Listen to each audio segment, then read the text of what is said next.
अवधूत चिंतन श्री गुरुदेव दत्त. श्री स्वामी समर्थ सर्वांना. तुमच्या सर्वांचं आपल्या स्वामींची दुनिया या चॅनलमध्ये खूप खूप स्वागत आहे. 15 एप्रिल 2026 वार आहे बुधवार. या दिवशी आपल्या महाराजांची, स्वामी समर्थ महाराजांची पुण्यतिथी आहे.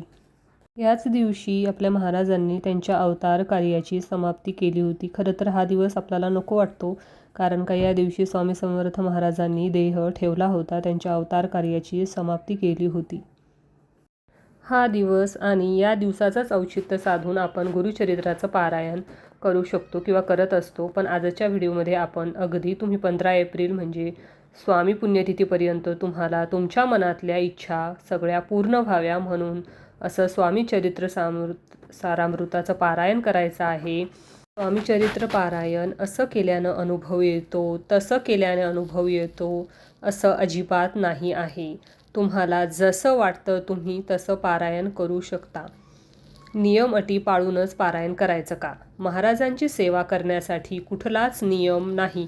फक्त तुमचं मन, तुमची सेवा करण्याची इच्छा पाहिजे. तुमचं मन साफ पाहिजे, कोणाबद्दल द्वेष नाही, कोणाबद्दल काही नाही, निंदा नालस्ती नाही. मग तुम्ही महाराजांची सेवा करू शकता. बाकी महाराजांना तुमच्याकडून काहीही नको. सर्वात महत्त्वाचं की आपण स्वामीचरित्र सारामृताचं पारायण असं केल्यानं आपल्या मनातल्या इच्छा पूर्ण होतील, तर असं काहीच नाही आहे. तुम्ही शुद्ध भावनेने महाराजांचं पारायण करता आहात, तुम्ही कसं करता आहे आणि खरं तर कसं केलं पाहिजे त्या संदर्भातली माहिती आज आपण बघणार आहोत. नमस्कार सर्वांना, श्री स्वामी समर्थ. तुम्हा सगळ्यांचं आपल्या चॅनलमध्ये खूप खूप स्वागत आहे. तर सर्वात आधी स्वामीचरित्र सारामृत आज आहे 29 तारीख आहे. आपल्याकडे बरेच दिवस आहेत. तुम्ही संकल्पयुक्त पारायण केल्याने महाराज पावतात का? तर एक सांगायचं आहे. एखाद्या गोष्टीचा संकल्प असतो. संकल्प म्हणजे काय की महाराज मी ह्या कार्यासाठी, माझ्या इच्छेसाठी, अडचणीसाठी तुमची सेवा करत आहे, असा एक संकल्प असतो. संकल्प केलं की मनात धाक असतो, म्हणजे आपण ती जी सेवा आहे ती पूर्ण करतो. नाहीतर कसं होतं की आपण जर असं काही ठरवलंच नाही की मी इतकी सेवा करणार, काय करणार, तर मग आज काय होतं, आज काय मला वेळच भेटला नाही, आज काय माझं बाळच रडत होतं, मग आपण सेवा करत नाही. त्याच्यामुळं संकल्पयुक्त म्हणजे आपण संकल्प जर घेतला पारायण करायचा किंवा कोणतीही सेवा करण्याचा, तर ती आपण सेवा पूर्ण करतो. त्याच्यामुळं हा संकल्प घ्यायचा असतो.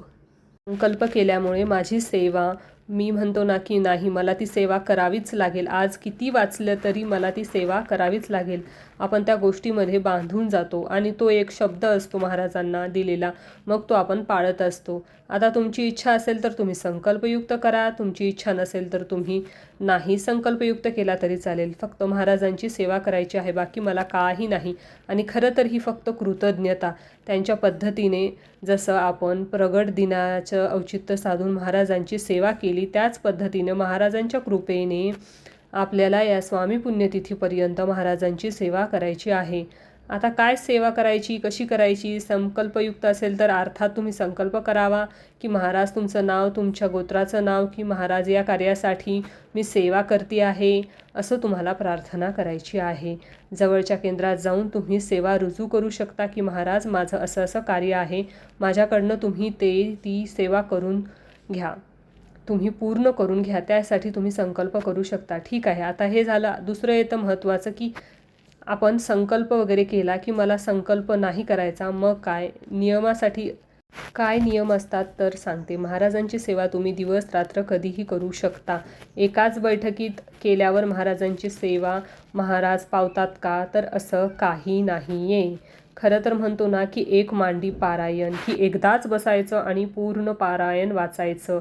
एक मांडी पारायण म्हणतो. आता एक मांडी पारायण केल्यावरच महाराज पावतात का? असं अजिबात नाही आहे. एखादीचं लहान बाळ आहे जे अचानक उठलं तर काय करणार ती बिचारी? खरं तर एकाच बैठकीत पारायण अशा वेळेस तुम्ही बिनधास्त उठा, महाराजांची माफी मागा, नंतर तुम्ही सेवा कंटिन्यू करू शकता. असं अजिबात नाही की एक मांडी पारायण कसं करायचं, म्हणजे मला तर एक मांडी पारायण केल्यावरच महाराज पावता, असं अजिबात नाही आहे. मैत्रिणींनो, स्वामी सेवा करायला कुठलंच बंधन नाही. तुम्ही जसे आहात, तुम्ही जिथे आहात, तुम्ही तिथे महाराजांची सेवा करू शकता. आता ज्यांची इच्छा असेल त्यांनी 7 पारायणाचा संकल्प करावा, किंवा ज्यांची इच्छा आणि ज्यांची 108 पारायण चालू आहेत तर त्यांनी अजिबात काही नव्याने सुरू करण्याची गरज नाही आहे. ज्यांची इच्छा आहे त्यांनी संकल्प करावा की म्हणजे की महाराज मी 7 पारायण करेल, 11 पारायण करेल, मी 21 पारायण करेल. एवढ्यात होतील तुमचे 21 पारायण. जर तुमची इच्छा असेल तर तुम्ही करू शकता की महाराज मी 21 पारायण करेल. तुम्ही असंही म्हणू शकता की जेवढे माझ्याच्याने होतील पारायण तेवढे मी महाराजांच्या चरणी रुजू करते. आणि आपण नामजप कसा करतो किंवा 11 माळी आपण नामजप करू शकतो. श्री स्वामी समर्थ, श्री स्वामी समर्थ. आणि जो आपण नेहमी जे नामजप करतो उठता बसता तो वेगळा असतो. म्हणजे श्री स्वामी समर्थ, श्री स्वामी समर्थ.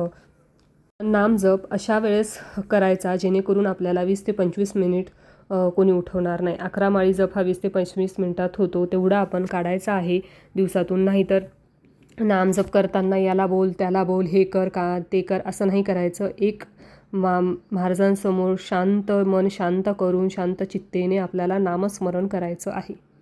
महाराज तेच म्हणतात, जो माझं नाम जप करतो त्याला मी अखंड जपत असतो.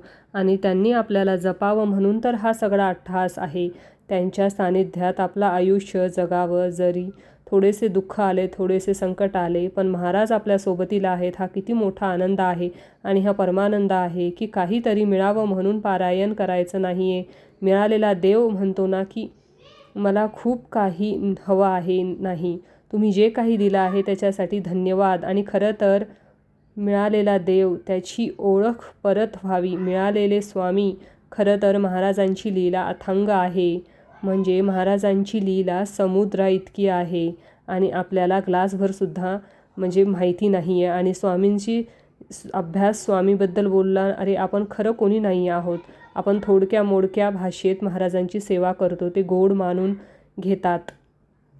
अजिबात नाही काही. आता तारक मंत्राची सेवा इतक्या महिलांना सुंदर सुंदर अनुभव आलेत. आम्ही 21 दिवस सेवा केली, आमचं हे कार्य झालं, आमचे ते झालं, आमच्या अडचणी दूर झाल्या, मला नोकरी लागली, माझ्या मुलीचं लग्न झालं. नक्कीच तुम्ही रोज 11 वेळा तारक मंत्राचं पठण करायचं आहे. ती रोज सेवा करायची आहे. छानपैकी तीर्थ तुम्ही ग्रहण करू शकता, तुम्ही प्राशन करू शकता. ते तीर्थ बघा तुम्हाला काय अनुभव येईल. अतिशय सुंदर. आणि जी पण तुम्ही सेवा करता ती करायची आहे. महाराजांच्या सेवेला किंवा तारक मंत्र असेल, मंत्रजप असेल, अर्थात लिखित नामजप चालू आहे, ते तर तुम्ही आवर्जून कंटिन्यू करा. ज्यांची इच्छा असेल किंवा ज्यांच्याकडनं शक्य असेल त्यांनी 1000 वेळा, 2000 वेळा, 5000 वेळा स्वामी संकल्प करायचा आहे. म्हणजे श्री स्वामी समर्थ, श्री स्वामी समर्थ असं लिहायचं आहे. कोणी कोणी एका दिवसात 3 पारायण करतात. मला तर ते पटतच नाही. कारण का 3 पारायण फक्त ओळींवर बोट ठेवून नाही, म्हणजे वाचणं नाही. स्वामीचरित्र सारामृत हे प्रत्येक अध्याय तुम्हाला काही ना काही शिकवून जातो. प्रत्येक अध्यायाची फलश्रुती आहे. प्रत्येक अध्याय जेव्हा आपण वाचत असतो तेव्हा तो नव्याने आपल्याला समजतो. महाराजांची ओढ इतकी लागते की जेव्हा आपण अध्याय वाचत असतो तेव्हा त्या झोनमध्ये जातो आपण की त्यावेळी तिथे काय घडलं असेल अशा झोनमध्ये आपण जातो. जेव्हा आपण पारायण करत असतो ओळींवर बोट ठेवण्यात काही अर्थ नाही. प्रत्येक अध्याय भले तुम्ही रोज एकच पारायण करा, म्हणजे 1 ते 21 अध्याय तुम्ही रोज एकदाच वाचा, पण तो व्यवस्थित असावा. 3-3, 4-4 पारायण करू हे काही उगाचच बसण्यात अर्थ नाही आहे की उगाच मन लागलं पाहिजे, आपलं मन लागलं पाहिजे. आपण जर तिथे पारायण करतोय तर जगाच्या पाठीवर सगळ्यांचं मन इतकं भरकटतं की ते 3-3, 4-4 तास एका जागी थांबूच शकत नाहीत. जर तुमची इच्छा असेल तर तुम्ही सकाळी 1 पारायण करा, संध्याकाळी 1 पारायण करा, पण 3-3 पारायण तुमच्याकडे होत असेल आणि जर खरंच म्हणजे तुमचं मन लागत असेल तुमचं मन म्हणून जर होत असेल तर करा, पण जर व्यवस्थित होत नसेल तर ते करू नका. नाहीतर रोज 1-1 पारायण आणि ते पण नाही जमत तर रोज 7-7 अध्याय वाचा. 3 दिवसात 1 पारायण होईल तुमच्या या पद्धती. आता तुम्ही नित्यसेवा करत आहात, संकल्पयुक्त करा, नाहीतर नका करू. तुम्हाला मांसाहार वर्ज्य करावा लागेल. ब्रह्मचर्याचं पालन करायची गरज नाही. मांसाहार बंद. एक मांडी म्हणजे बसूनच पारायण केल्यानंतर महाराज पावतात असं बिलकुल नाही आहे. तुम्ही जर तुम्हाला पायाचा काही प्रॉब्लेम असेल तर तुम्ही खुर्चीवर बसून करू शकता. महाराज म्हणतात फक्त सेवा करा. महाराज बघत नाहीत की तुम्ही काय करताय काय नाही, किंवा मांडणी करायची काही नाही. तुम्ही जसे घरात पूजा करता तसं तुम्ही महाराजांची सेवा करू शकता. 8 पारायण केल्यावरच महाराज पावतात का असं सुद्धा नाही आहे. जोपर्यंत माझे भोग संपत नाहीत तोपर्यंत महाराज काही मला पावत नाहीत. महाराज नेहमी म्हणायचे की तुझा हा भोग तुला भोगायचाच आहे, एवढंच आहे की त्याची तीव्रता मात्र नक्की कमी होते. आणि अर्थात एक तरी स्वामी भक्त जोडावा, ज्याला महाराजांची गरज आहे, त्याला महाराजांची गोडी लावावी आणि त्याच्या चरणाजवळ आणून ठेवावं. बाकी त्याचे कर्म आणि तो. आता आपल्याला खूप अशी ओढ लागलेली आहे की गुरुचरित्र पारायण करायची.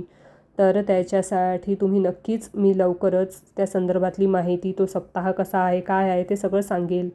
प्रगट दिनाच्या निमित्ताने महाराज करता करवीत आहेत. त्यांनी खूप लोकांकडून सेवा करून घेतली आणि खूप छान अनुभव आले की हे झालं ते झालं. त्याच पद्धतीने आताही जास्तीत जास्त सेवा करा. आणि खरं तर नेहमी सांगते की आपला भूतकाळ कसा होता, आपला वर्तमान काळ कसा आहे, जर एवढं चांगलं आहे तर आपलं भविष्यकाळ डेफिनेटली चांगलं असेल. आणि ही फक्त कृतज्ञता, फक्त आभार की जे काही दिलं त्याच्यासाठी आभार. आणि जेव्हा ही कृतज्ञता मनात येते ना, तेव्हा खरी स्वामी कृपा असते की आता अडचण आहे, दुःख आहे, आजारपण आहे, संकट आहे, तरीसुद्धा कृतज्ञता आहे.